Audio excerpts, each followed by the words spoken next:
দুর্দান্ত পারফর্ম করে ঢাকা অঞ্চল তারা নতুন করে স্পোর্টসের ক্রিকেট ডিসিপ্লিনে বালিকা বিভাগে চ্যাম্পিয়ন হয়ে গেছে ময়মনসিংহকে হারিয়ে।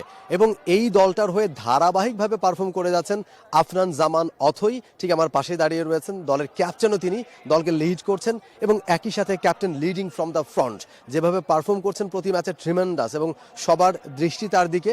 এবং আজকেও তিনি তার আস্থা রেখেছেন, 11 বলে 23 রান করে দলের জয়ে বড় ভূমিকা রেখেছেন। 5 ওভারের খেলা, কাটেল ওভারে খেলা হয়েছে বৃষ্টির কারণে।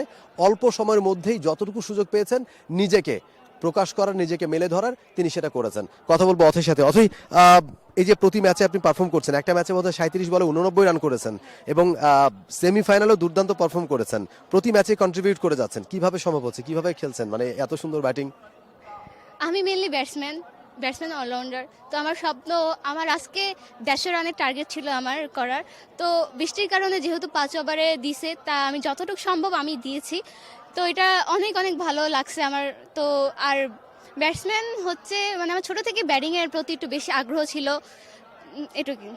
কার খেলা দেখা হয় বাংলাদেশে, কাউকে মানে ফলো করেন? হ্যাঁ, বাংলাদেশের আমার ভালো লাগে জ্যোতি আপুকে, এবং বোলিং সাইডে থেকে ভালো লাগে মারুফা আপুকে। তো আর ভাইয়াদের খেলা হচ্ছে আমার ভাল লাগে হচ্ছে মুশফিকুর রহমান এবং তামিম ইকবালকে। হ্যাঁ, মুশফিকুর রহিমকে। AKS অর্জন করলো গিনেস ওয়ার্ল্ড রেকর্ডস।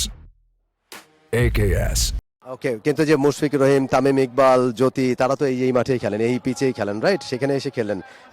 স্বপ্ন নিশ্চয়ই ছিল যে এই মাঠে একদিন খেলবো, কিন্তু এত দ্রুত সেই স্বপ্ন বাস্তবায়ন হয়ে যাবে সেটা কি কখনো ভেবেছিলেন? না, এটা আমি ভাবতে পারিনি যে আমি এত দূর আসবো। এই নতুন করে মাধ্যমে আমি এত দূর আসা, আমার ছোটবেলা থেকে স্বপ্ন ছিল আমি এই ন্যাশনাল ক্রিকেট স্টেডিয়ামে খেলবো বাংলাদেশে। তো এটা আমার আজকে অনেক ভালো লাগছে যে আমি 2টা ম্যাচ, যেহেতু আমাদের বৃষ্টির কারণে 2টো ম্যাচ আমরা টসে উইন হয়েছি, আর 2টো ম্যাচ আমরা পারফরমেন্স করছি মাঠে। তো কালকের ম্যাচটাও সেম হয়েছে। মানে আমার টার্গেট ছিল, বাট বৃষ্টির কারণে এত দূর যাইতে পারিনি। কিন্তু আজকে আমার অনেক ভালো লাগতেছে যে আজকে এত বড় একটা গ্রাউন্ডে এসে আমি খেলতে পারতেছি। অথৈর আরেকটা ইনফরমেশন রয়েছে, সেটা হচ্ছে বিকেএসপি তে বেশ কয়েকবার ট্রায়ালের চেষ্টা করেছেন অথৈ, রাইট? সেটা টেকা হয়নি, টেকেননি অথৈ। কিন্তু এবার এই নতুন কুড়ির মঞ্চে এসে নিজেকে যেভাবে মেলে ধরেছেন, মনে হয় না আর বিকেএসপি তে সুযোগ পেতে তার খুব একটা কঠিন হবে। কি মনে হচ্ছে অথৈ, কত আত্মবিশ্বাসী বিকেএসপি তে এবার সুযোগ পাওয়ার ক্ষেত্রে? আমার আত্মবিশ্বাসী, যেহেতু আমি অনেকবার বিকেএসপিতে পার্মানেন্ট ক্যাম্প করেছি, টিআইডি ক্যাম্প করছি। আর এবার হয়তো আমার টিকার আশা, এখন ম্যাডাম স্যাররা জানে আর কি, যেহেতু আমাকে নিবে কি নিবে না। ওকে, অথৈর পরিবার থেকে আমরা দেখলাম বাবা মা দুজনেই এসেছেন, গ্যালারিতে বসে খেলাও দেখছিলেন। কে বেশি সাপোর্ট করেন? সবচেয়ে বেশি সাপোর্ট করে আমার আম্মু, অ্যান্ড পাশাপাশি আমার বাবাও আছে। একটু আব্বু আম্মুর সাথে কথা বলতে চাই। আজকে অথৈ আনবিটেন ছিলেন শেষ পর্যন্ত, 11 বলে 23 রানের একটা দারুণ পারফরমেন্স, 6 মেরেছেন, 4 মেরেছেন। একটু প্রথমে যেহেতু আম্মুর কথা বলেছে, অথৈর আম্মুর সাথে একটু কথা বলতে চাই।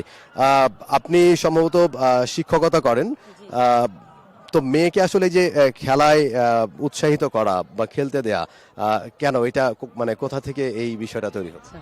আচ্ছা, মূলত বলতেছি, আমি যখন ও পৃথিবীতে আসলো তখনই কোলে নিয়ে বলেছিলাম যে, ওর মামা কোলে নিয়ে বলেছিল যে আমার ভাগ্নিকে আমি ক্রিকেটার বানাবো। আর আমারও ছোট থেকে আমি অনেক খেলাধুলায় ভালো ছিলাম। তখন তো আমি তো খেলাধুলায় কিছু করতে পারিনি, যেহেতু বিয়ে শাদী হয়ে গিয়েছে। তারপর আমি মনে করলাম যে আমি যেহেতু আমার স্বপ্ন পূরণ করতে পারিনি, আমার মেয়েকে দিয়ে আমি অবশ্যই এই স্বপ্নটা পূরণ করব। আমি ওকে কোলে নিয়ে বলছিলাম যে না, আমার মেয়েকে আমি ক্রিকেটার বানাবো। তখন থেকে এই স্বপ্ন। তারপর আস্তে আস্তে বড় হলো, তাকে স্কুলে দিলাম না, আমি সর্বপ্রথম মাঠেই ছেড়ে দিলাম নিয়ে, যে তুমি মাঠে খেলাধুলা করো, বালুর সাথে খেলাধুলা করো, যাতে বালু ওর সাথে মিশে যায়, আর মিশে গিয়ে রক্তের সাথে জানি ক্রিকেটটা মিশে যায়। আমি চেয়েছিলাম ছোটোবেলা থেকে এটাই ওকে করতে।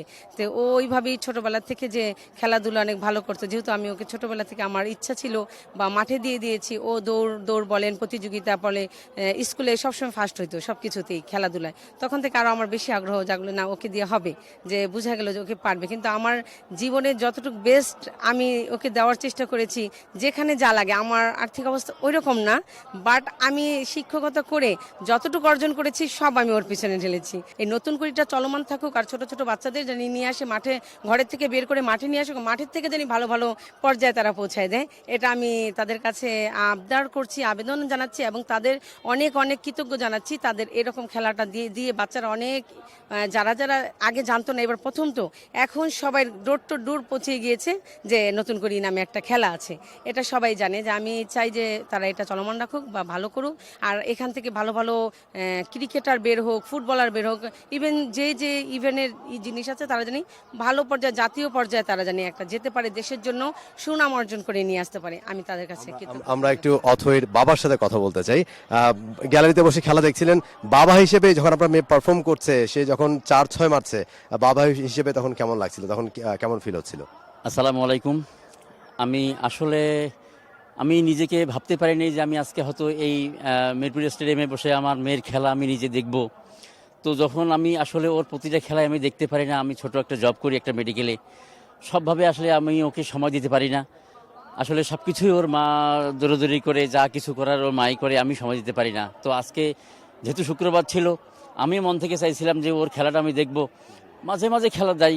তো যাক, ওর পারফরমেন্স দেখে আমি খুব আনন্দিত, আত্মবিশ্বাস যে আমার মেয়ে হয়তো একদিন একটা ভালো জায়গায় পৌঁছতে পারবে, এই বিশ্বাস, এবং যেটার মাধ্যমে আজকে এই পর্যন্ত চলে আসলো বাংলাদেশের প্রধানমন্ত্রী তারেক রহমান এবং ক্রীড়ামন্ত্রী, ওনারা আমার মেয়েকে আজকে এই পর্যন্ত এখানে আসার যে জায়গাটুকু করে দিয়েছে, এই জন্য আমি ওনাদের কাছে কৃতজ্ঞ।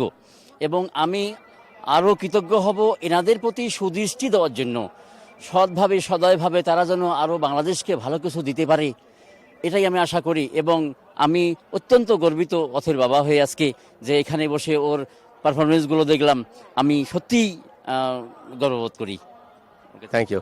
আসলে এই ধরনের বাবা মা যেই ফ্যামিলিতে রয়েছেন, আমার মনে হয় যে সেই ফ্যামিলির সন্তানরা আসলে কখনো পিছিয়ে থাকবেন না, এবং তারা এইভাবে অথৈর মতো গর্বের সাথে এগিয়ে যাবেন। অথৈ ভালো করছেন নিশ্চয়ই। এর আগে বিকেএসপিতে তিনি ট্রাই করেছেন, অনেকবার ট্রায়ালে অংশ নিয়েছেন, সেখানে সুযোগ হয়নি। তবে এবার সম্ভবত তা যেভাবে পারফর্ম করে চলেছেন প্রতিটা ম্যাচে ধারাবাহিকভাবে, সিলেক্টররাও তাকে আলাদাভাবে দেখছেন, আলাদাভাবে মার্ক করছেন। হয়তো এবার তার স্বপ্ন সত্যি হতে যাচ্ছে, স্বপ্ন পূরণ হতে যাচ্ছে নতুন করে স্পোর্টসের এই মঞ্চের মাধ্যমে। For more updates, subscribe to our YouTube channel and click on the bell icon. Follow us on Facebook and Instagram.